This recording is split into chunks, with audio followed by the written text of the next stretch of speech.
नमस्कार, मी सायली चौधरी. मी मागील 2 वर्षापासून विज्ञान आश्रम सोबत काम करत आहे. या 2 वर्षात मी वेगवेगळ्या प्रोजेक्टवर आणि नवनवीन गोष्टी शिकायची संधी मला मिळाली. मी सध्या प्लांट टिश्यू कल्चरवर काम करत आहे.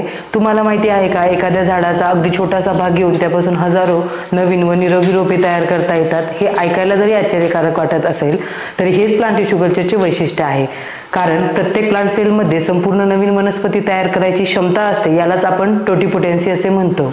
पण हे इतके पण सोपे नाहीये, कारण प्लांट टिश्यू कल्चरमध्ये स्टरिलायझेशन म्हणजे निर्जंतुकीकरण आणि योग्य हाताळणी हे खूप महत्त्वाचं असतं.